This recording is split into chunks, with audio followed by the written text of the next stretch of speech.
Everyone, welcome to Sakshikam classes. आज हम पढ़ने वाले हैं थर्मोडायनामिक्स का बहुत ही इंपॉर्टेंट टॉपिक, जिसका नाम है हमारे पास बोर्न-हेबर साइकिल। सो बोर्न-हेबर साइकिल क्या है, किस चीज़ के लिए कैलकुलेट करने के लिए हम यूज़ करते हैं, तो आज हम सारा चीज़ समझेंगे। बट उससे पहले हमें जो समझना ज़रूरी है वो ये है कि लेटिस एंथैल्पी क्या होती है। लेटिस एंथैल्पी, जब एक मोल आयनिक कंपाउंड को आप उसके गैसेस एटम में ब्रेक करते हैं, डिसोसिएट करते हैं, तो जो आपको एनर्जी देनी पड़ती है, या फिर एक मोल आयनिक कंपाउंड हमारे पास गैसेस आयन से बन रहा है, उस टाइम पे जो एनर्जी रिलीज होती है उसको हम बोलते हैं लेटिस एंथैल्पी। इन शॉर्ट अगर मैं बात करूं, NaCl है, NaCl सॉलिड स्टेट में हमारे पास है, इसको ब्रेक करके मैं Na पॉजिटिव और Cl negative ion gases ions बना रही हूं, तो उस टाइम मुझे एनर्जी देनी पड़ रही है, लेटिस एंथैल्पी है। Na पॉजिटिव और Cl नेगेटिव आयन को कंबाइन करके मैं NaCl बना रही हूँ, तो उस टाइम पे एनर्जी क्या हो रही है, रिलीज हो रही है, क्योंकि बॉन्ड फॉर्मेशन हो रही है तो एनर्जी रिलीज हो रही है, तो वो भी क्या है हमारे पास, लेटिस एंथैल्पी। अब बात आई लेटिस एंथैल्पी को हम कैलकुलेट कैसे करें। तो लेटिस एंथैल्पी डायरेक्टली एक्सपेरिमेंट से कैलकुलेट नहीं हो सकती, इसके लिए हमें डिफरेंट एंथैल्पीज का यूज करना पड़ता है, डिफरेंट एंथैल्पी चेंजेस का यूज करना पड़ता है, और जिसका यूज हम पूरा करते हैं इस साइकिल में, जिसका नाम है बोर्न-हेबर साइकिल। सो बेसिकली हम क्या करने वाले हैं, यहाँ पर लेटिस एंथैल्पी है उसको कैलकुलेट करने वाले हैं बाकी डिफरेंट एंथैल्पी चेंज से। यहाँ एक लॉ और भी हम यूज करेंगे जिसको हम बोलेंगे हेस लॉ। तो सबसे पहले एक सिंपल से तरीके से हम समझते हैं हमारी साइकिल कैसे। देखिए, NaCl है, NaCl को बनाने का ये तरीका है, आपने ले लिया सोडियम सॉलिड स्टेट में, क्लोरीन गैसेस स्टेट में, और NaCl बन गया। ठीक है, अब जब आपके पास जो चीज जैसे एग्जिस्ट करती है उसी फॉर्म में अगर आप लेके चल रहे हो, तो that is delta H formation. हमारे पास क्या होता है, फॉर्मेशन का मतलब एक मोल आपने कोई भी कंपाउंड बनाया, उसके क्या हुआ, उसके एटम्स से, ठीक है, तो वो हमारे पास हो गया एंथैल्पी चेंज ऑफ फॉर्मेशन। ठीक, अब दूसरा तरीका है, मैं NaCl को कैसे बना सकती हूँ, Na पॉजिटिव और Cl नेगेटिव दोनों गैसेस फॉर्म में है, आयंस की फॉर्म में है, उसको कंबाइन करके NaCl सॉलिड बना दिया। तो ये दो तरीके हैं। अब यहाँ पर कॉन्सेप्ट क्या है, यहाँ पर यूज होगा हेस लॉ। फॉर एग्जाम्पल आप ये समझिए, आपने A से B पे जाना है, A से B पे जाने में आप डायरेक्ट भी जा सकते हो, आप A से C जाओ, C से D जाओ, देन D से B जाओ। ठीक है, हमारा इनिशियल पॉइंट ये है, हमारा फाइनल पॉइंट ये है। अब हेस लॉ क्या बोलता है कि आपके पास इनिशियल पॉइंट ये है और फाइनल पॉइंट ये है, चाहे तो आप सीधा चले जाओ, नहीं आप A to C वाला रूट लो, देन C to D वाला रूट लो, देन D to B वाला रूट लो, पहुंचे तो आप अल्टीमेटली B पर ना, चले आप A से थे, पहुंचे कहां पर, B पर। तो चाहे आप सीधा जा रहे हो, चाहे आप डिफरेंट पाथ से लेके जा रहे हो, तो उन जो पोजीशंस जो एंथैल्पी चेंज होगी वो सेम होगी। फॉर एग्जांपल, अगर मैंने बोला इस पे डेल्टा H1 जो है आपके पास स्टैंडर्ड एंथैल्पी चेंज, यहाँ पर A से B डायरेक्ट जब मैं जा रही हूँ तो डेल्टा H1 है, यहाँ पे जाने पर डेल्टा H2 नोट है, यहाँ पे जाने पर डेल्टा H3 नोट है, और यहाँ पर जाने पर डेल्टा H4 नोट है। तो हेस लॉ के अकॉर्डिंग जो डेल्टा H1 नॉट होगा ना हमारे पास, वो किसके बराबर होगा, वो delta H2 not plus delta H3 not plus delta H4 note के बराबर होगा। आई बात समझ कि हमने A से B पर जाना है, आप डायरेक्ट जा रहे हो, तो उसका जो एंथैल्पी चेंज है इज इक्वल टू किसके बराबर, जो आपने दूसरा रूट लिया उसमें जितनी भी एंथैल्पी चेंज हुई इनके सम के बराबर। यहां पर भी हम सेम कॉन्सेप्ट यूज करने वाले हैं। तो हमने सबसे पहले चीज क्या देखी, हमारे पास है सोडियम सॉलिड स्टेट में हमें पता एग्जिस्ट करता है, उसके बाद क्लोरीन Cl2 हमारे पास है, और अगर हमने देखो NaCl बनाना, दो तरीके से बना सकते हैं, एक तो सोडियम लिया आपने, हाफ Cl2 गैसेस लिया, NaCl। क्यों आपने, आप बोलोगे मैम आपने हाफ Cl2 क्यों लिया, क्योंकि जब भी हम फॉर्मेशन की बात करते हैं तो हम एक मोल कंपाउंड बनाते हैं, तो मुझे यहाँ पर 1 चाहिए। अगर मैं Cl2 लेती हूँ तो मैं यहाँ बैलेंस करके 2 NaCl करूंगी, वहां पर भी 2 करूंगी, वो मेरी फॉर्मेशन में काउंट नहीं होगी। ठीक है, तो एक तो ये तरीका हो गया। दूसरा तरीका है हमारे पास Na पॉजिटिव और Cl नेगेटिव से जाके NaCl बनाना। अब बात आती है, मेरे पास इनिशियली है Na सॉलिड स्टेट में, सोडियम सॉलिड स्टेट में, और क्लोरीन हमारे पास गैसेस स्टेट में।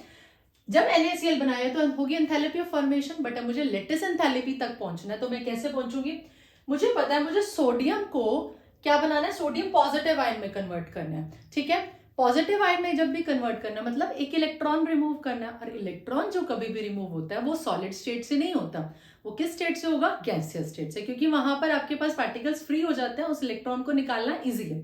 तो मुझे सॉलिड से पहले क्या करना पड़ेगा, गैसियस स्टेट में कन्वर्ट करना पड़ेगा। अगर मुझे सॉलिड से गैसेस स्टेट में कन्वर्ट करना पड़ेगा तो मुझे जो एंथैल्पी देनी पड़ेगी that is called as enthalpy of sublimation. मैं सॉलिड से डायरेक्टली क्या बना रही हूँ, गैस। तो यहाँ जो मेरी एंथैल्पी चेंज आई that is called as enthalpy change of sublimation. क्योंकि सारी कंडीशन मेरी स्टैंडर्ड है तो मैं ये नोट यूज कर रही हूँ। तो standard enthalpy change of sublimation, जितनी भी वैल्यूज आपको ये दिख रही है लाइक 108.4, ये सारी वैल्यूज किलो जूल पर मोल में है। ठीक है, मेरा सोडियम वाला काम अभी आधा खत्म हो गया। सोडियम मैंने गैसेस स्टेट में कन्वर्ट कर दिया।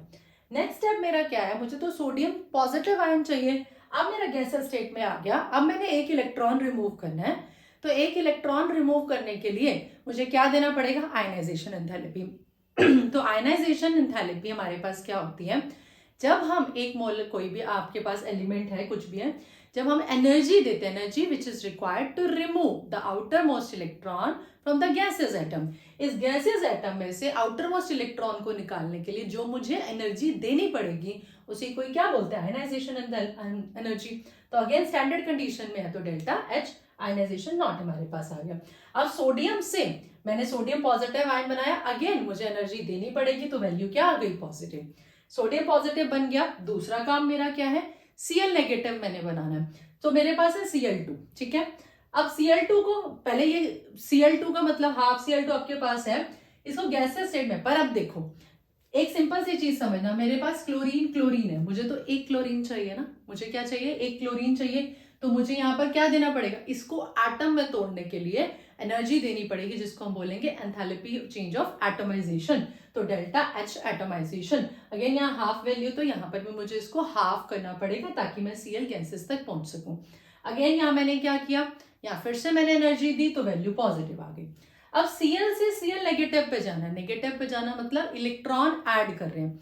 इलेक्ट्रॉन अगर हम ऐड कर रहे हैं और Cl की टेंडेंसी भी है इलेक्ट्रॉन लेने की, तो एनर्जी क्या होगी, रिलीज होगी। और जो एनर्जी रिलीज होती है जब हम एक इलेक्ट्रॉन को किसी गैसियस एटम में ऐड करते हैं उसको क्या बोलते हैं, इलेक्ट्रॉन गेन एंथैल्पी। तो यहाँ पर जो वैल्यू हो जाएगी वो क्या होगी, इलेक्ट्रॉन गेन एंथैल्पी की। क्योंकि Cl में एक इलेक्ट्रॉन ऐड हो रहा है, तो ऐड हो रहा है तो आपके पास एनर्जी रिलीज हो रही है, एनर्जी रिलीज हो रही है तो sign will be negative. Okay, अब हम पहुंच गए Na पॉजिटिव और Cl नेगेटिव तक। यहाँ तक मेरा काम खत्म हो गया। अब मुझे पता है लेटिस एंथैल्पी क्या होती है, जब इन दोनों आयंस को कंबाइन करके मैं एक मोल अपना कंपाउंड बनाऊंगी, सॉलिड कंपाउंड, तो उसी को ही मैं क्या बोल रही हूँ, लेटिस एंथैल्पी। तो इन दोनों Na positive gases plus Cl negative gases, ये जब कंबाइन होंगे तो हमारे पास NaCl सॉलिड बनेगा और इस टाइम पे जो एंथैल्पी चेंज होगी that is your lattice enthalpy. ठीक है, अब पहले स्टेप में हमने क्या किया था, NaCl का फॉर्मेशन किया था। बॉन्ड बन रहा है, बॉन्ड बन रहा है तो एनर्जी क्या होगी, रिलीज होगी। तो डेल्टा एच फॉर्मेशन, नेगेटिव आया, एनर्जी रिलीज हो रही थी। उम्मीद है आपको ये सारा जो प्रोसेस है अच्छे से समझ आ रहा होगा। तो अब हमने क्या करना है, हेस लॉ के अकॉर्डिंग, चाहे तो आप NaCl डायरेक्ट बनाओ, चाहे आप मल्टीपल स्टेप्स में जाओ, but value remains the same. So delta H formation किसके बराबर हो गया, delta H naught sublimation plus delta H naught ionisation plus half of delta H atomisation plus delta H naught electron gain enthalpy plus delta H naught lattice enthalpy. अब बाकी सारी values आपको दी हुई हैं, आपने जस्ट क्या करना है, delta H naught lattice enthalpy जो है वो कैलकुलेट कर लेनी है। लेटिस जो चेंज इन लेटिस एंथैल्पी है स्टैंडर्ड कंडीशंस में वो आपको कैलकुलेट कर लेना है। सारी वैल्यूज आपको गिवन है, ये आप मुझे उम्मीद है इजीली कैलकुलेट कर पाओगे। आपको अगर इस टॉपिक में कोई भी दिक्कत आए तो मुझे आप नीचे कमेंट बॉक्स में बता सकते हो। और एक चीज, आपने इसकी वैल्यू कैलकुलेट करके मुझे जरूर बतानी है। All the units are in kilo joule per mole. ठीक है, दूसरी चीज आपने जो ध्यान रखना है वो क्या है, यहाँ पर साइंस मैंने आपको समझा दिया कैसे है पॉजिटिव और कैसे नेगेटिव आ रहे हैं। जब भी हम एनर्जी जो है प्रोवाइड करते हैं सो साइन आएगा पॉजिटिव, जब भी एनर्जी रिलीज हो रही है तो उस टाइम पे साइन आएगा नेगेटिव। सारी वैल्यूज आपको साइंस के साथ दी हुई हैं, ये कैलकुलेट करके आपने मुझे नीचे कमेंट बॉक्स में जरूर बताना है। And do not forget to like, subscribe and share my channel. Thank you so much for watching.